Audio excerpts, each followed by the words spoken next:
आशुतोष, लेकिन एक बात और भी है कि नीतीश कुमार बड़े अनप्रिडिक्टेबल नेता के रूप में नजर आते हैं। तो क्या अब हम उन्हें अंडर एस्टिमेट कर रहे हैं या वाकई में कुछ वो ऐसा कर दिखाएंगे जिसकी हम कल्पना भी नहीं कर पा रहे हैं? ये नीतीश कुमार जिस तरह की राजनीति करते आए हैं उसका हश्र यही होना था। ये जो पॉलिटिकल पंडित हैं वो कई बार क्या करते हैं कि बिटवीन द लाइन ज़्यादा पढ़ लेते हैं और विश्लेषण उनकी ज़्यादा हो जाती है। और नीतीश कुमार को कभी चाणक्य कह दिया। नीतीश कुमार बहुत ही सुलझे हुए नेता हैं, नीतीश कुमार समाज सुधारक हैं। बेसिकली नीतीश कुमार को जो जानते हैं करीब से, he is highest order of opportunist. Opportunism का he is the symbol, biggest symbol.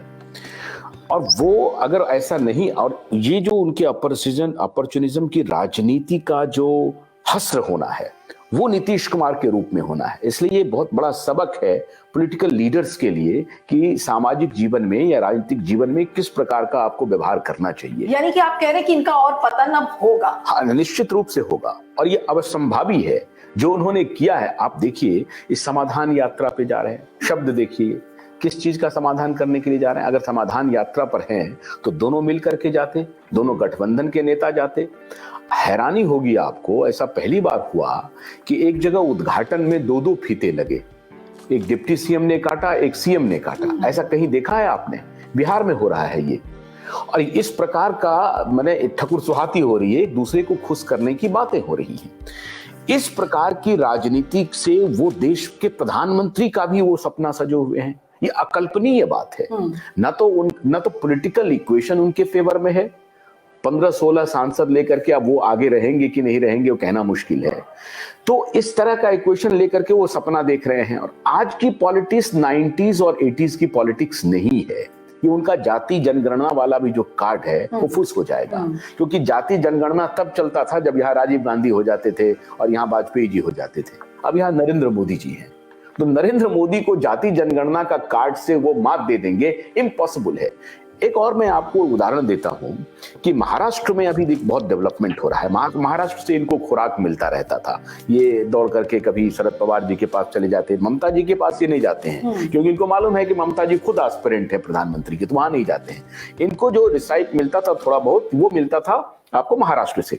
Maharashtra में अभी एनसीपी की हालत खुद गड़बड़ा गई है क्योंकि उनके जो भतीजे हैं अजित पवार जी, वो खुद शिंदे बनने के दूसरे पैटर्न पे चल रहे हैं। हो सकता है कि नेक्स्ट शिंदे आप देखेंगे क्योंकि उनकी एक नजदीकी चल रही है भारतीय जनता पार्टी से।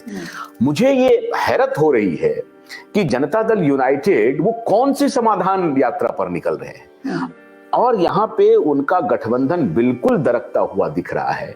अगर उस यात्रा में कम से कम तेजस्वी ये बात कह देते कि मैं भी इस यात्रा में शामिल हूं, मुझे नहीं मालूम, हो सकता है कि कल को दुनिया को दिखाने के लिए एक दो जगह वो शामिल भी हो जाए, लेकिन अगर ये दोनों लोग यात्रा की शुरुआत करते, किसी एक जगह पे जाते, ऐसा नहीं हो रहा है। ये जेडीयू की यात्रा निकल रही है। जेडीयू, अभी सही कहा उन्होंने गगन जी ने या हमारे जो दूसरे साथी हैं, उन्होंने कहा कि अपने बल पर, और आपने अभी नवीन पटनायक का नाम लिया। नवीन पटनायक एक बहुत ही एक दूनियन नेता हैं वो, और बहुत ही कॉम्प्लेसेंट रहते हैं वो, और बढ़िया सिगरेट पीते हैं और उनको पता है उनकी मजबूती और कमजोरी, तो उस हिसाब से वो फैसला लेते रहते हैं। वो देखिए कि कभी भी, चाहे केंद्र में कांग्रेस की सरकार हो चाहे बीजेपी की सरकार हो, उनका किसी से रिश्ता खराब नहीं होता है और अपने हिसाब से अपनी राजनीति कर रहे हैं। उनको मालूम है कि हम अपनी पार्टी का विस्तार अन्य राज्यों में नहीं कर सकते हैं और ये तोड़ जोड़ करने से हम प्रधानमंत्री बन जाएंगे, ये मालूम है उनको।